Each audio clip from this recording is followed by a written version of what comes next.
우리의 하늘 아버지 되시는 아버지 하나님, 각 인생마다 승승장구의 길을 걷는 것 같지만은 너무나 많은 우리가 땅끝, 더 이상 갈 수가 없는 땅끝에 이르는 그런 인생을 살고 있습니다. 어떤 이는 재물이 없어서, 어떤 이는 육신의 고통 때문에, 어떤 이는 쫓기고 적에게 쫓겨서 온갖 사유로 더 갈래야 갈 수가 없는 천길 낭떠러지 땅끝에 섰사오니, 만약에 인간의 삶밖에 없다면 우리는 거기 떨어질 수밖에 없사오나 하나님께서 계시오면, 하나님께서 우리 아버지 되신다 말씀하셨어. 하나님께서 하나님의 여러 가지 관계를 통해서 우리를 가르쳐 주시면, 포도나무에 가지가 붙어 있다면 어떤 것도 해하지 못하리라는 것을 가르쳐 주셨사오네. 오늘 말씀도 우리를 하나님의 관계에서 단단히 붙들으면 은혜의 말씀으로 우리를 묶어주셨기를 간절히 기도합니다. 예수님의 이름으로 기도드렸나이다. 아멘.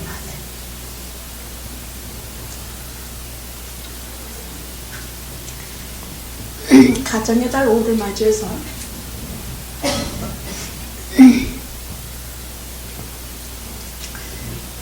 제가 한 서너 분 목사님의 좀 한 2페이지를 한번 들춰봤습니다.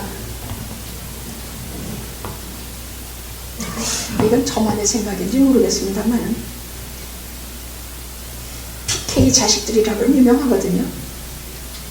패스터 키즈라고 해서 목사의 자녀들은 망나니로 유명한데도 불구하고 그 목사님들 한결같이 자기 자식들을 잘 기르시고 부부관계도 좋으시고 목회도 잘하시고 그런 말씀만 있더라고요. 다윗처럼 강하게 기르라. 남편은 아내를 그리스도가 교회를 사랑할 것 같이 사랑하고, 아내는 교회가 그리스도를 섬기는 것처럼 섬겨라. 뭐 이런 말씀들이에요. 맞습니다. 옳으신 말씀입니다. 근데 저는 아니에요. 저는 그런 목사가 아니더라고요. 저는 부부가 서로 사랑하고 다정하고 자식을 다윗처럼 강하게 기르고, 저는 그런 부모로서 자격도 없고 지금까지 마누라고를 제대로도 못했고, 전 아니에요. 그럼 뭔가? 그러면 가정에 관해서 넌 뭐냐? 울고 불면서 오늘 이 말씀을 주셨습니다.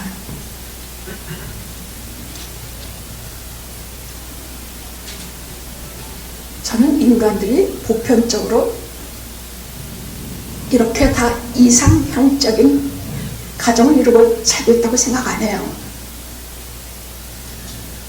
뭐 목사님들이 주로 말씀하실 때에 지금 이혼이 몇 프로고 편부스라가 몇 프로고 뭐 이런 소리를 합니다만, 저는 그런 거 관심 없습니다. 왜냐하면 인간의 삶은요, 인간 관계만 있는 것이 아니에요. 아버지, 엄마, 아들, 자식, 뭐 인간 관계만 있는 것이 아니야. 우리 인간의 삶은 전능하신 하나님 아버지와 연관이 되어 있기 때문에, 사람이 아무리 기획하고 집을 바르게 세우려고 해도 하나님께서 경영하시고 하나님께서 돌봐주시지 않으면 소용이 없는 것이 인간의 삶이기 때문이에요. 저는 인본주의의 가정에 관해서는 관심 없고, 신본주의, 하나님께서 세우시는 가정에 관해서만 저는 관심이 있기에, 뭐 자식들에게 이렇게 하십시오, 부부는 서로 이렇게 하십시오, 그런 말 모릅니다. 그냥 가르쳐 주신 대로, 성령께서 인도하시는 대로 오늘 말씀을 통해서 하려고 하는데, 다윗하면 하나님께서 유일하게 정직한 사람이라 해서, 내 마음에 합한 사람이다 해서 그 이상에 더한 인생도 없고 덜한 인생도 없습니다. 다윗이야말로 가정이 풍지박산, 찢어질 대로 찢어진 그런 가정을 가진 사람이었다는 얘기예요. 아무리 봐도 신앙적으로나 인간적으로 봐서 그는 정말로 훌륭한 성품이에요. 인격이란 얘기예요. 그럼에도 불구하고 그의 가정은 정말 찢어질 대로 찢어져서, 아마 다윗이 당했던 그 수많은 환란 중에서 가장 극심한 고통이 바로 이 가정이 아니었나 싶습니다.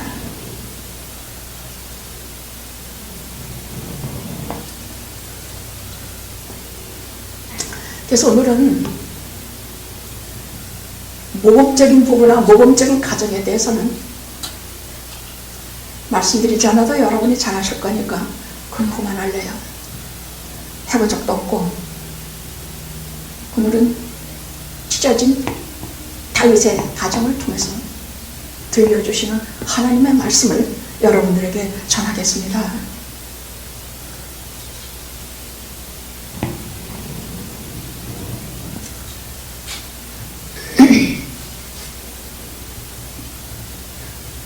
이 시편은 아들 압살롬에게 쫓기면서 땅 끝에서 하나님께 드린 노래예요. 기도예요. 그의 정말 험난한 인생 가운데 그는 그 세계 거의 전부가 전쟁이에요. 그 당시에 가장 강한 블레셋 군대와는 100번 싸움을 100번 이긴 사람이에요. 아무도 세상에서 그들을 이기지 못할 때에 100번 싸움 100번 이긴 사람. 전쟁이 끝이 없은 사람이라, 심지어는 하나님의 성전을 그렇게 짓고 싶어 했는데 하나님께서 거절하셨어요. 내 손에 너무 피를 많이 묻혔다. 안 된다. 네 아들이 아니라.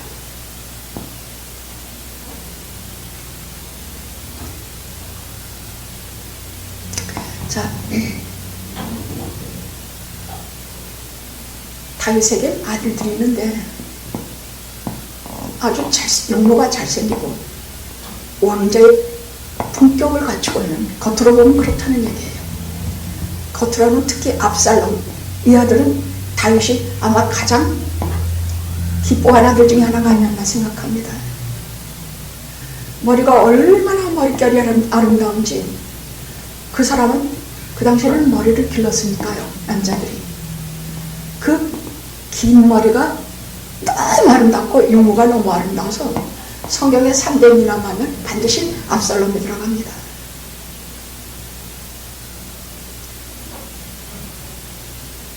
근데 지금 이가 자기 형 암논을 죽이고, 암논은 이제 다음 차기 왕의 자리에 오를 사람입니다. 그런데 지 동생 암논에게는 이복 동생이요, 압살롬에게는 같은 배에서 나온 누이 동생을 겁탈했다는 까닭으로, 그리고 그 인간도 그래. 지 이복 동생을 겁탈하고는 갖다 쫓아냈어. 무슨 놈의 변태라는 말인가. 그렇게 좋아해가지고 병이 날 정도면 지 아버지한테 전 누이로 하여금 나를 맛있는 걸 써서 나 좀 먹이면 내가 일어나겠나이다. 지 아버지까지 동원해가지고 지 동생이 와서 그렇게 먹여줬으면 뭐 잘 말해서 어떻게 하든지 하지. 그 겁탈을 해놓고는 나가 꼴도 보기 싫어. 이건 좀 변태 아닙니까? 그 쫓겨나니 그 누이가 어떻게 되겠습니까? 매일 뒷방에서 울고 사람 노릇도 못하고 아이가 정신병 걸릴 정도로 그렇게 되어 있습니까? 압살롬이 칼 갈았어. 나쁜 놈. 내 놈을 반드시 죽이리라. 그리고 실제로 형을 암논을 죽여버렸어. 그게 말이 그렇지. 지 형을 죽여버린다는 얘기는 이게 창세기부터 인간의 대표적인 죄 중에 하나 아닙니까?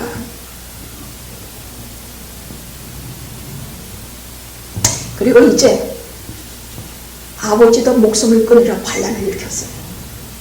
이제 내가 왕위에 앉으리라. 그런데 이 반역과 반란을 꾀한 것은요, 이것은 그냥 보통 아버지의 왕위를 찬탈하려고 하면, 그 왕위만 찬탈하면 그냥 아버지 목숨을 살려서 저 뒷방 늙은이로 해두면 되는데, 이 압살롬은 아주 죄 중에 죄요, 독하고 나쁜 놈이에요. 하나님께 기름 부음 받은 자를, 지 아버지를, 육신 아버지를 아예 목숨을 끊으려고 달라붙었습니다. 그래서 갑자기 왕궁으로 쳐들어가서 말 그대로 하루아침에 왕궁을 쫓겨났는데, 성경에 보면 흰 백발, 이제 나이가 들어서 흰 백발머리를 빗지도 못하고 제대로 하지도 못하고 흰 머리를 막 그냥 산발을 하고 측근 몇 명만 데리고 지 후궁들도 하나도 못 데리고, 너희들은 내가 곧 돌아올 테니 왕궁을 지켜라. 그리고 머리를 산발하고 왕궁을 쫓겨났다고 되어 있습니다. 근데 점점 전세는 불리해지고 많은 사람들이 시상편에 보면은 하나님이여 내 대적이 어찌를 많은지요. 게다가 저들이 네 하나님이 어디냐, 너 도와주는 게 뭐냐, 나를 비웃습니다. 저 그걸 보면 저 기가 막혀요.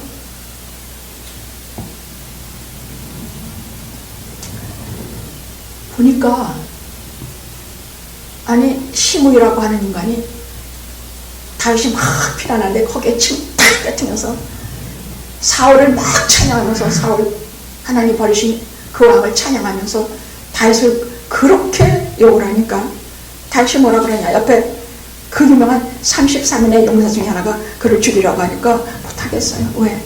저렇게 하는 거 하나님께서 내게 주신 벌이다, 가만히 둬라. 그런데 성경은 아니에요.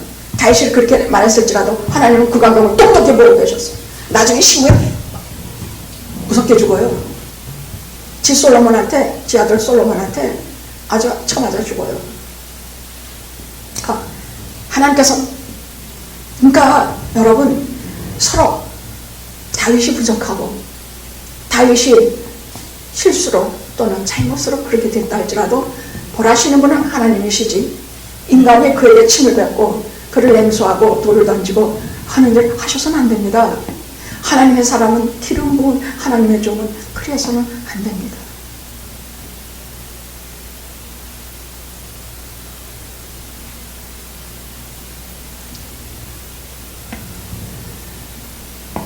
이 아들놈은 그 사이에 다윗의 가장 유능한 측근 아히도벨이라고 하는 묘사를 지편으로 끌어들였어요. 그래서 성경에 보면 하나님, 저 아히도벨이 정확한 꾀를 내어서 나쁜 꾀를 내지 않게 하옵소서 간절히 기도하느라. 왜냐하면 내 아들이 죽기 때문입니다. 누가 봐도 다윗이 죽게 생겼지 지 아들이 죽게 생겼냐고 한참 떠오르는 아주 죄 있는 사람이요. 다윗은 이제 늙어서 왕위도 곧 내놓고 퇴위해야 될 날이 며칠 안 남은 늙은이란 말이에요. 그런데도 아들에 대해서 걱정해. 근데 어떻게? 압살롬은 더 이상 건널 수 없는 다리를 건너요. 왜? 사람들이 보는 백성들이 보는 백주 앞에서 그 왕궁으로 해서 다윗의 후궁들을 모조리 공개적으로 보내요. 그럼 왜냐? 아히도벨이 가르쳐줬어. 이제 왕위를 네가 다 가진다는 뜻이다. 왕의 후궁을 갖는다는 뜻은 그런 뜻이거든요. 그래서 대놓고 백주 백성들한테 이제 건널 수 없는 다리야. 이제는 뭐 사해줘도 소용이 없는 그런 걸 아무렇지도 않게 아히도벨의 계략으로 그렇게. 이제 드디어 다윗이 도망가고 가면서 시편에 보면 몇 편이나 압살롬에게 도피하다가 쓴 시가 나와요. 거기 가면서도 하나님께 말씀드리고 또 하고. 근데 오늘 61편은 땅 끝에서 드리는 기도야. 땅 끝에서 끝에서 부르는 노래예요. 땅 끝에서 하나님께 드리는 간절한 마음이에요. 이 땅 끝이 뭡니까? 땅 끝이라는 게 뭐냐? 아무도 찾아오지도 않고 쓸쓸히 아주 폐허진 것과 같은데, 땅 끝은 갈래야 갈 데 없는 마지막 막다른 골목이란 뜻이에요. 땅 끝은 갈래야 더 이상 갈 데가 없어. 막다른 골목이야.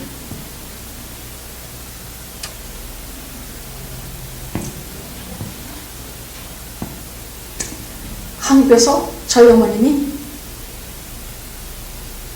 빚 보증을, 아무개 빚 보증을 서준 까닭으로 수많은 채무자들에게 집이 넘어가고 고통을 받게 됐어요. 그래서 저희 어머님 우리들에게 주신 요원도 빚 보증하지 말아라. 보증하지 말아라. 자문에도 2번이나 나와요. 남의 보증 서지 말아라.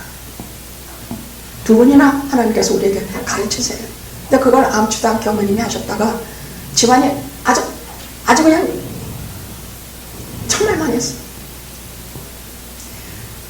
어머님이 먼저 미국으로 오셨는데 뭐 어떻게 지내시는지 잘 모르지만 몇 년에 간신히 어머님 초청으로 얻어가지고 저 혼자 먼저 딸내 중에 먼저 들어왔는데 보니까 어머님이 무슨 몸을 못 쓰는 어떤 미국 할머니 집에서 식모살이 하고 있더라고.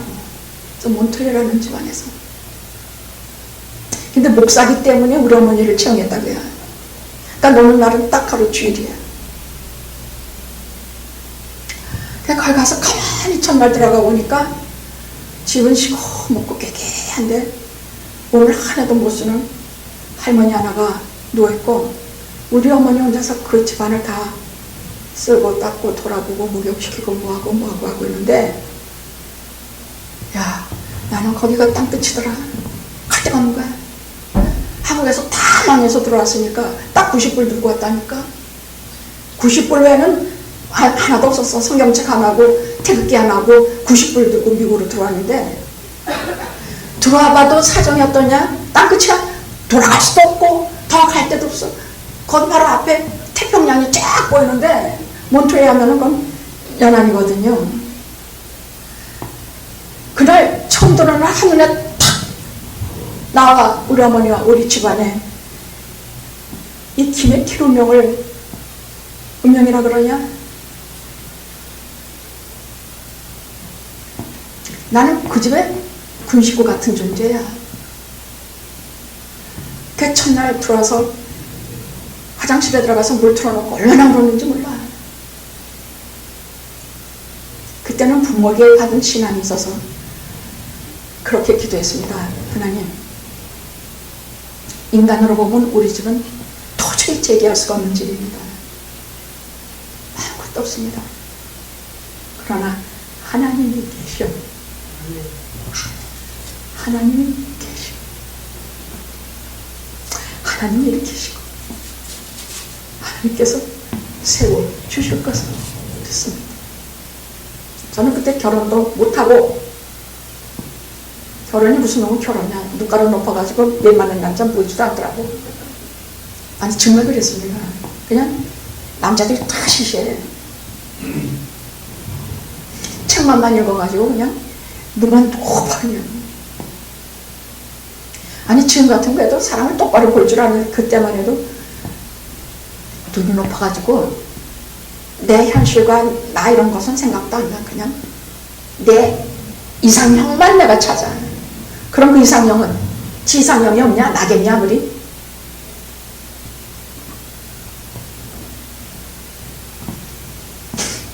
근데 저는 사람이 된 게 그 땅끝에서예요. 저는 진짜 거기서 사람이 됐어요.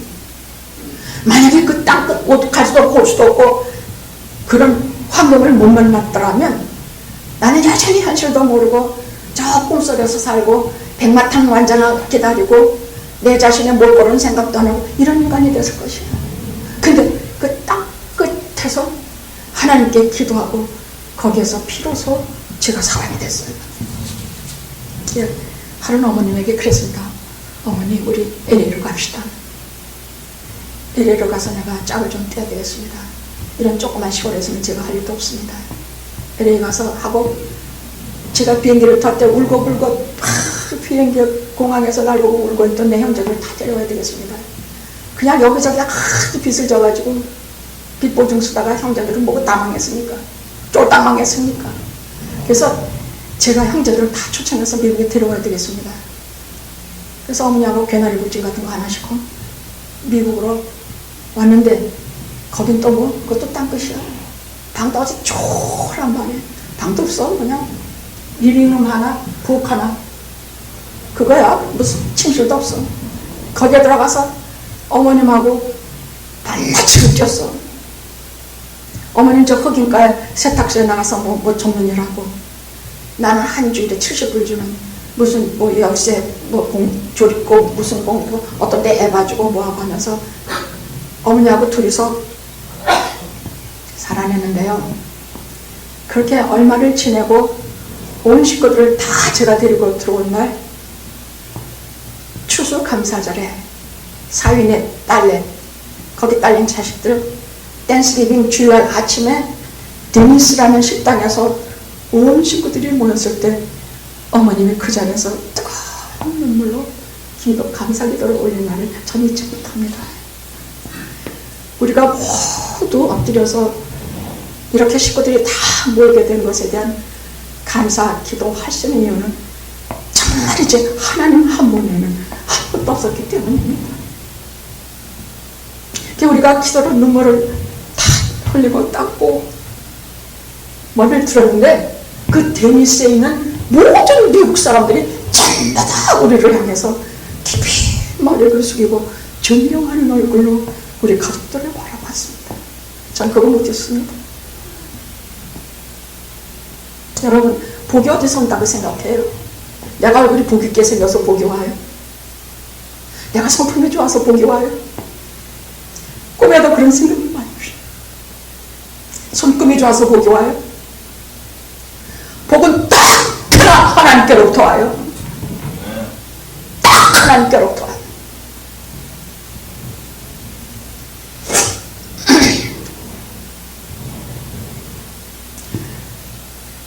그런데 하나님 주시고자 하시는 복은요, 무조건 뭐 아침에 잠깐 준비하면서 들으니까 한국의 유명한 목사님이 이런 말씀을 하시더라고요.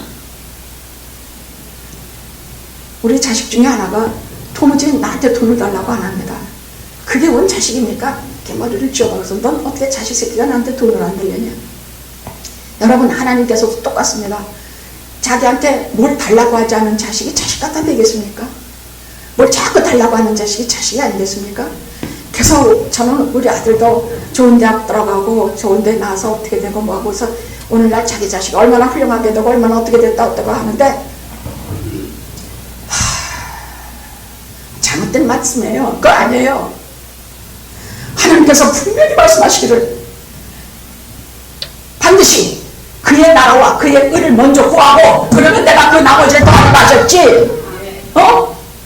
그 나라와 그의 의라는 것은 하나님을 먼저 구하고 하나님께 먼저 가족을 다 맡기고 하나님께 먼저 죽이 되든지 밥이 되든지 하나님 해주실 것을 믿고, 인간의 관계로 내가 부모 자격을 넣었지만 하나님께서 아버지와 자식의 관계로, 오늘 말씀 사무엘아, 네가 아무리 잘못해도, 너와 네 자손이 아무리 잘못해도 내가 너희를 사울처럼 패하지 않겠다. 왜? 사울의 신앙이 없었으니까. 너희들은 너를 봐서 내가 자손 만대, 거기에 네 자손 후손뿐만이 아니라 만대, 자손 만대, 나를 경외하고 나를 사랑하고 나를 지켜서 자손 만대 뭐야? 만대 끝나겠다는 말씀은 아니, 영원히 내가 너를 복을 주리라. 그래서 메시아는 그거 없어서 오게 하지 않았습니까? 그럼 다윗의 자손이 인간적으로 뭐 끊어지지만 조금 있으면 끊어지고 나가 다 망하고 하지만 영원히 메시아로 인해서 영원히 그 위가 보존돼요. 복은 하나님께로부터 오는데 그 복은 반드시 그의 나라와 그의 의를 먼저 구하면 나머지는 하나님께서 아셔서 우리 아버지니까 내 아버지니까 다 주시는 것입니다. 그래서 거꾸로 가지 말고 먼저 구해야 될 것이 먼저 구해야 될 것을 먼저 구해야 돼요. 제가 하나님을 잘 믿게 해주셨어. 우리 자손이 나는 부족해도 예수 잘 믿게 해주셨어. 제가 실력도 없고 못도 없어서 믿음도 없고 실력도 없어서 자식에게 본을 보이지 못할지라도 하나님께서 아버지 되셔. 나는 너의 아버지가 되고 너는 나의 아들이 되리라 하셨죠. 하나님께서 아버지가 되시오니 내 아들을, 하나님의 아들을 하나님께서 아들로 길러주시옵소서. 제가 온 것은요, 성년 어려서부터 어버서 기르면서 딴 말 하나도 한 거 없어요. 저는 자장가가 우리 상훈이 잘한다, 참 잘한다, 꼭 보다가 울지 마라, 멍멍개야 짖지 마라. 우리 상훈이 하나님의 아들. 항상 이러고 아이를 업어서 길렀습니다. 우리 성훈이 하나님의 아들. 걔는 지금도 지가 하나님의 아들인 줄 알아요. 제가 기르는 건 그거밖에 몰라요. 아무것도 몰라요. 인격적으로 걔를 뭘 어떻게 지금도 야 이놈아! 뭐 이러고 야단치고 인격적으로 하나도 훌륭하지 않아요. 저는요. 다만 너무 아이를 사랑으로 걸렸어요. 그 아이는 사랑이 넘치는 아이가 되고 어디 가도 아이는 다른 건 몰라. 무슨 훌륭한 대학을 나오고 뭐 훌륭한 뭘 하는 거 그런 거 난 그거 몰라. 그건 하나님 인도하실 것이야. 그 동생 아들놈이 버클레이를 나오고 그런 똑똑한 놈이라 동생인들이 그래요. 언니 상훈이에게 아무게 우리 아들이 있어서 참 다행이야. 제가 그걸 몇 번 듣다가 딱 똑바로 보고 그랬습니다. 내 생각은 안 그래. 네 아들에게 우리 성훈이가 있어서 다행이야. 응? 뭐 좋은 대학도 다니는 거 아니고 뭐 특별한 뭐가 있는 것도 아닌데 이게 대체 무슨 소리냐고 늘 이만하게 떠서 오더라니 제가 그랬습니다. 우리 아이는 베푸는 아이야. 내가 가르쳐준 거 그것밖에 없어. 걔는 누구든지 주는 거 좋아해. 복의 근원이야. 베푸는 자는 복의 근원이야. 사랑이건 물질이건 내 에너지건 뭐건 베푸는 자는 복의 근원이 되는 것이에요. 그래서 성경 말씀하는 것이야. 성경 말씀이 어디 갑니까? 여러분의 자식이 판사되고 못되고 하는 거 물론 좋습니다. 하나님의 나라에 그런 인재들은 다 필요해. 그러니까 가장 중요한 것은 복의 근원, 베푸는 자들이 돼야 된다는 것이 저는 가정의 날에 제일 주장하는 바입니다. 남이 내게 짝을 얻어오면 내 새끼가 그 사람에게 어떻게든지 짝을 주도록 하십시오. 남이 내 새끼에게 돈 커피 한 잔이라도 사달라고 하거든 아이가 커피를 사주게 하십시오. 그것이 다 아이가 복을 받는 길입니다. 다 그 아이가 하나님 나라에 업을 쌓는 일입니다. 나밖에 모르고 나는 그거에는 하나도 줄 줄 모르는 자는 있어서 뭐합니까? 그런 자식끼리 형제끼리 있어서 뭐합니까?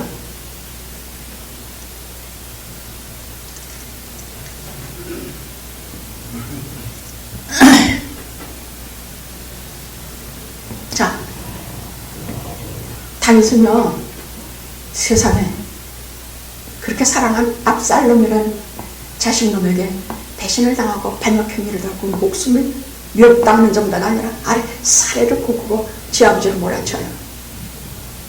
그러면서 있은 글이 이거예요. 압살롬에게 하면서도 이 사람은요 오직 하나님께만 매달려요. 근데 성경을 통해서 우리가 배워야 될 것은 정말 위기일수록 정말 땅끝이라고 생각될수록 하나님께 매달리는 것 외에는 방법이 없다는 걸 아셔야 합니다. 그게 신뢰야. 그것이 아버지에 대한 자식의 사랑이야. 관계야. 아무리 위기를 당해도 아버지한테 구하고 아버지한테 쫓아가서 나 살려주세요 하지 않는 게 자식이냐 말이야. 근데 아버지도 자식이 막 목숨이 위험한데 못 본 척 하시겠냐고. 하나님께서 그런 하나님이란 나 안 믿어. 이 의잡고 닮은 세상 속에서 내 하늘 아버지께서 내가 이 위기에 쫓기는데 딱 끝에서 내 아버지를 부르는데 아들놈에게 배신을 당해서 이렇게 처절한 것을 당하는데 모든 승리는 하나님께로부터 옵니다. 어떻게 됩니까? 이제 재정비가 돼서 다윗의 군대가, 여러분 사마 18장에 나오는 그 유명한 다윗의 33인의 용사가 나와요. 이들은 전쟁에 달려든 사람들이고 다윗에게는 한문과 같아.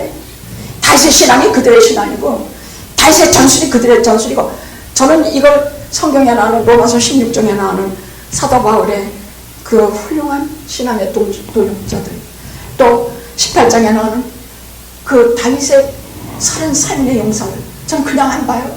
하나님께서 그 성경에 영원히 기록해서 남겨둔 것을 이유하는 것이야. 그 33인의 용사들이 딱 재정돼. 그래서 상대로 딱 발라가지고 이제 압살롬을 잡으러 가요. 근데 그걸 쫓아다녀서 왕은 여기 계시옵소서. 이제 늙어서 거기 막 전쟁에 나가지 마십시오. 우리가 하고 오겠습니다. 그러니까 요압하고 뭐 계속 쫓아다니면서 내 젊은 아이 압살롬이라고 말도 못해. 내 젊은 아이를 절대로 홀대하지 말아다. 근데 아니 뭐 누가 죽여라 해서 죽였나? 그 아름다운 머리가 나뭇가지에 걸려서 이렇게 둥둥 매달려 버렸어. 지가 자랑하는 것으로 올매 걸려요. 원래 그래요. 내가 뭘 자랑하면 안 돼요. 그러니까 요압이 가서 그냥 모가지 다 죽여버렸어. 그냥 그 말 밑에 달려서 달려가서 목 잘라버렸어. 왜 아버지 죽이려고 하는 인간인데 그걸 어떻게 살려줘? 나라를 망치려고 하고 나라를 뒤집으려고 하는 역적의 괴수인데 그것이 왕의 아들이고 뭐그 상관이 있냐고. 그러니까 목 잘라버려서 하니까 어떻게 합니까?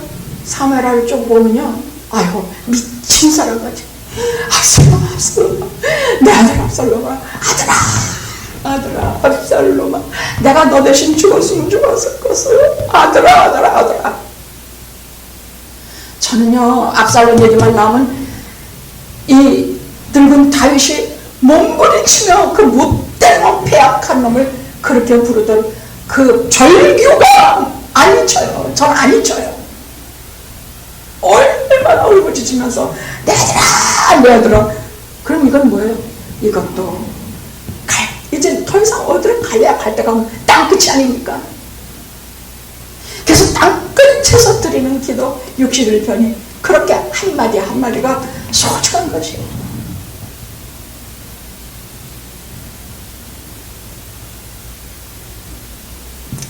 여기에 보면요, 하나님을 부를 때에 특별히 오늘은 근데 땅끝으로 간 사람들이 우리가 이렇게 얘기를 하면 여러분이 이해가 훨씬 쉬울 것이에요. 자, 성경에 보면 모세가 땅끝으로 간 사람이에요. 그래서 뭐냐, 왕자로 그렇게 살다가 나이 85세 어디로 가냐, 사람을 죽이고 애굽인을 죽이고 미디안 강야로 가요. 미디안이 모세에게는 땅끝이야. 갈 데가 없어. 이제는 어디로 가란 말이야. 왕궁으로 돌아가 안 돼요. 다른 데로 갈 데 없어요. 그야말로 시루에 차고 이제 죽을 날만 기다려야 되는. 근데 그 땅끝에 하나님이 찾아오셔서 무지막지한 사명을 주세요. 85세 무지막지한 사명을 주세요. 자, 또 누구 있느냐? 삼손은요, 물론 자기 잘못이 크지만은 결국 여자한테 속아서 눈알도 뽑히고 블레셋 감옥에 들어가서 눈 가리쳐 이 노예로서 이게 블레셋 감옥은 삼손에게는 땅끝이야. 갈 데도 없어. 어디로 가? 이제 죽은 일밖에 없는데. 그런데 성경에 보면 머리카락이 자라기를 시작해. 하나님의 은혜는 땅끝에서 도와가는 것을 보여준 것이야. 의지할 데도 없고 갈 데도 없고 이제 마지막에 갈 때 그의 머리가 자라기 시작해. 또 누구? 로뎀나무. 엘리야는 로뎀나무가 그의 땅끝이야. 쭈라고 주님에다가 지치고 지쳤어. 그냥 탁 쓰러지면서 이제 그만, 이제 날 데려가셔서 이제 난 죽겠습니다. 로뎀나무가 그의 땅끝이야. 그러니까 성경을 보면서 제가 깊이 느낀 것은요, 땅끝은 인간에게는 최악이지만 하나님께는 위대한 시작의 선물이라는 것입니다. 그건 제가 잘난 척하고 멋있는 말 갖다 붙이는 게 아니에요. 실제로 성경을 통해서 제가 깨달은 건 그것이, 우리 모두가 깨닫게 하시는 것은, 하나님께서 이 말씀을 듣거나 성경의 모든 것을 읽는 모두에게 가르쳐 주시는 말씀은 땅끝은 인간에게는 최악이요, 인간에게는 아주 도저히 살 길이 없는 마지막이지만 하나님께는 위대한 시작이요, 하나님께는 새로운 시작이요, 하나님께는 더할 날이 없는 인간에게 주시는 최고의 위대한 기회라는 것입니다. 여러분, 몸도 너무 아파서 이제 더 이상 이제 몸도 더 이상 어떻게 해볼 수 없이 너무 아프다 싶으면 여기가 땅끝인 줄 알고 다 던지고 하나님께만 매달리십시오.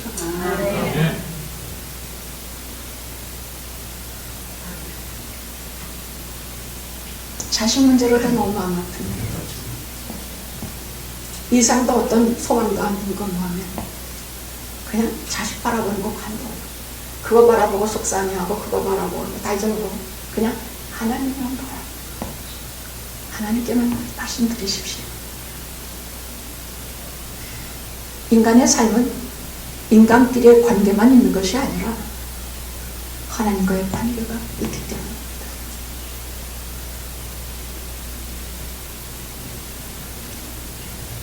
오늘 두 가지로 빨리 말씀드리겠습니다.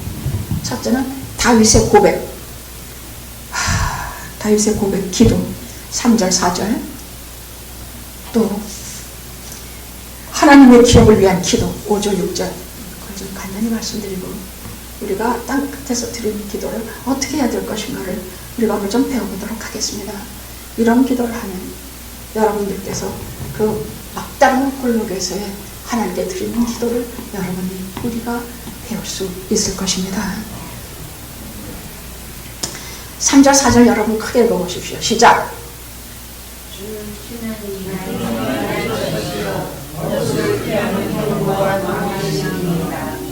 내가 여러분의 죄를 정하게 구하며 내가 주의 날이 그에 피하리이다. 여러분, 우리도 성경이나 이런 말들을 좀 많이 쓰면서 기도하면 좋습니다. 첫째, 망대. 둘째, 주의 날개. 셋째, 높은 바위. 오늘 대표적으로 이런 단어가 나옵니다. 망대라는 것은 여러분께 높이 세워서 적이 공격해오는 것도 보고 내가 공격할 수 있는 높은 것이 아닙니까? 그런 것을 말해서 망대라고 하는데 이것은 특별히 구약에서 구원을 뜻해요. 그러니까 주는 나의 망대시오. 그럼 나의 구원의 하나님이시오. 나를 위기에서 구출해내시는 하나님이시오라는 뜻이에요. 여러분 기도하실 때 주는 나의 망대이십니다. 나를 구원하시는 하나님이십니다. 또 주의 날개, 이것은 어미닭이 자식들을 이렇게 품에 안는 것 같은, 즉 안위와 보호하심을 말씀하는 것이에요. 하나님, 저는 하나님의 날개 안에 주의 전능자의 그늘 아래 주의 옥자락 속에 숨게 싸우니 주여 나를 비바람 친 것에서 보호해 주시옵소서. 인도해 주시옵소서. 내 자식을 주의 품 안에 드리오니 이 아이를 품에 안으시고 이 아이를 보호하시옵시고 이 아이를 지켜주시옵소서. 그 뜻이에요. 잊지 마실 것은 망대, 주는 나의 망대시오. 둘째, 주는 날개 아래 나를 품어주시옵소서. 주의 날개. 셋째, 높은 바위라는 뜻은 중요한 뜻이 있어요. 높은 바위라는 것은요, 여러분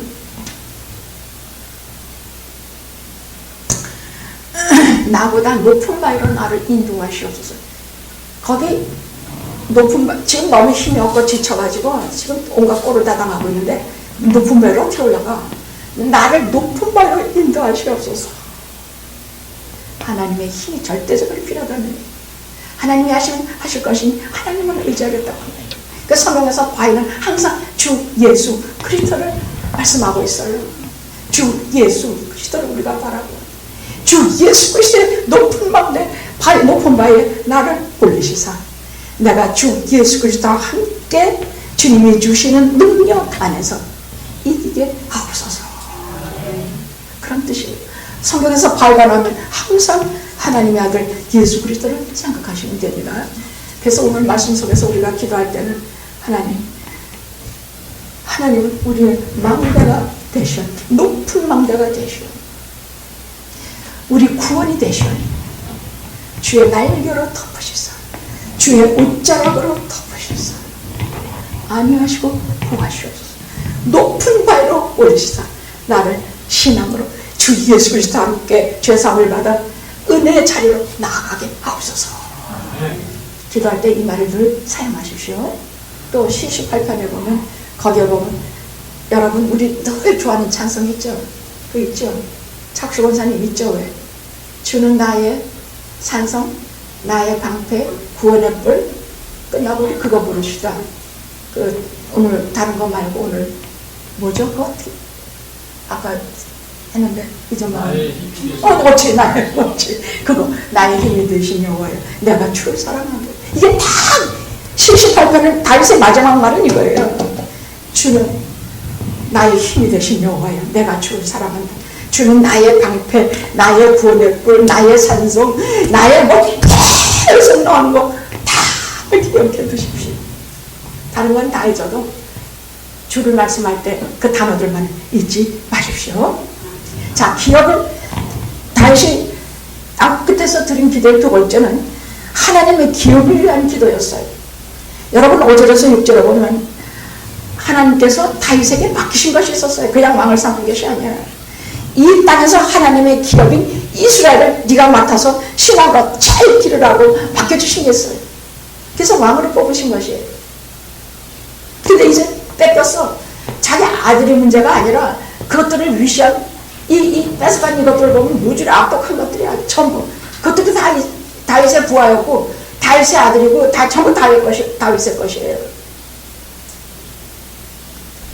그러니 이것들하고 싸우면 뭐하겠으며 이것들하고 거기서 니가 내가 다툼질을 하겠느냐고 아버지가. 그러니까 하나님 이 기업은 하나님께서 이스라엘이라는 나라는 하나님께서 기업을 주신 것인데 대대손손이 왕위를 더하게 하셔서 영원히 당신의 언약을 의지합니다야. 여러분 압살롬 같은 아들도 있었지만 하나님께서 이 기도를 들으시고 솔로몬을 주셨어요.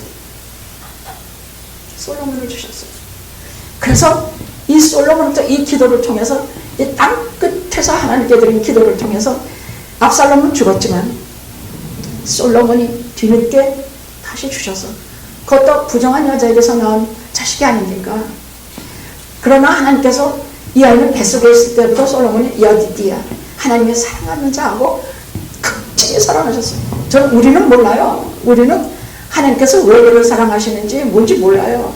다만 하나님이 사랑하시는 자들은 한결같이 하나님을 사랑하는 자들이에요. 그 사람들은 배운 것도 없고 들은 것도 없고 뭣도 없어. 단지 부모에게서 받은 건 있겠지만은 그 아이들은 그 영혼이 하나님을 바라고 하나님만 찾고 하나님만 그런 뭐가 있더란 말이야.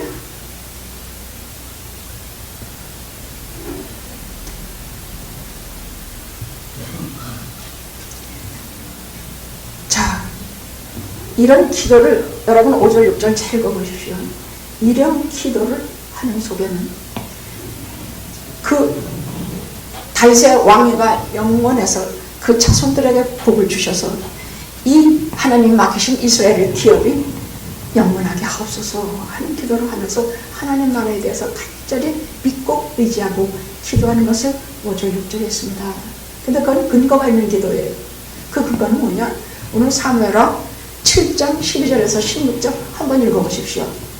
여기 있습니까? 한번 사무엘하 7장 12절에서 16절 우리 아까 봉독한 거 한 번만 더 전님 말씀을 할 때마다 가정의 날에는 가정의 달에는 이걸 반드시 우리가 알아야 되지 않을까, 이걸 좀 밤낮으로 외워야 되지 않을까 그 생각이 납니다. 시작. 이것이 땅 끝에서 다 얘기해 주셔서 땅 끝에 있는 모든 하나님의 자녀들에게 하나님께서 주시는 말씀입니다. 이걸 좀 읽어봅시다. 시작.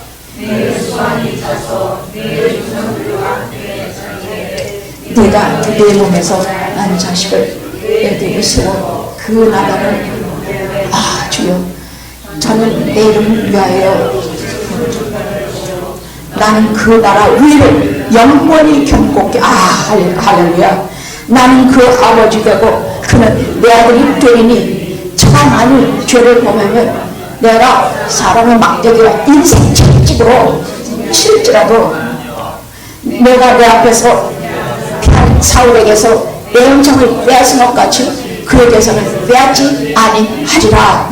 네 집과 네 나라가 내 앞에서 영원히 보존되고 네 위가 영원히 견고하리라 하셨다 하라. 와, 이거 나와 내 자식의 본을 주시는 말씀입니다. 죄 많은 우리에게, 실력도 없는 우리에게 아들 새끼 압살롬 같은 놈에게 준 것이 아니라 하나님을 경외하는 솔로몬 같은 다윗과 아들에게 주신 말씀입니다. 그래서 인생 막대기가 채찍으로 너희를 때리긴 할 것이야. 압살롬도 이렇게 반란을 일으키고 뭐 또 하나님의 채찍이거든요. 그렇게 하기는 하겠지만은 내가 아주 사울 피하고 버린 것 같이 버리지 않겠다고요. 절대 안 버리겠다고. 여러분이 세상을 살면서 이렇게 좀 인생 막대기와 채찍을 하나님께로 내가 지금 맡고 있다 느끼는 게 있어요. 내가 뭘 잘못했을 때 내가 뭔가 도대체 이게 안 돼. 뭐 이거 안 되고 저거 안 되고 그럼 하나님께서 인생 막대기로 나를 때리는 줄 아신대. 그렇게는 할지라도 절대 버리지 않겠다. 그리고 때가 되면 다시 내 위를 견고히 해서 내가 영원히 너가 네 자손을 내가 보존하리라. 그게 메시아가 오신 것이에요. 솔로몬은 전후무한 복을 받지 않았습니까? 다윗보다 더 많은 복을 받은 사람이 솔로몬이에요. 오늘 이 말씀만 하겠습니다. 너무너무 은혜로우신 옳은 가정의 달입니다. 다른 말 우리 실력 없어서 다 못해도 땅끝에서 드린 기도와 땅끝에서 주신 약속의 말씀, 사무엘하 7장 12절에서 16절의 말씀, 인생의 지팡이와 막대기 채찍으로 만날지라도 너를 절대로 버리지 않고 너와 네 자손을 견고히 영원토록 보존하리라. 이야, 참 이거, 이런 말씀을 오늘 우리에게 주셨습니다. 자식에 대해서, 부족한 나에 대해서 하나님께서 주시는 약속의 말씀을 딱 붙들고, 뭐 자식을 뭐 인격이 훌륭하게 공부 잘 시켜서 뭐 판사 무슨 데 다 좋아요. 그것도 다 좋아요. 하나님 나라에 다 있어야 돼요. 그러나 그렇게 안 된다고 해서 하나님의 자녀가 아닌 것이 아닙니다. 하나님의 자녀, 하나님이 택하시고 하나님이 세우시고 하나님께서 견고하게 하실 것으로 믿으시기 바랍니다. 기도하시겠습니다.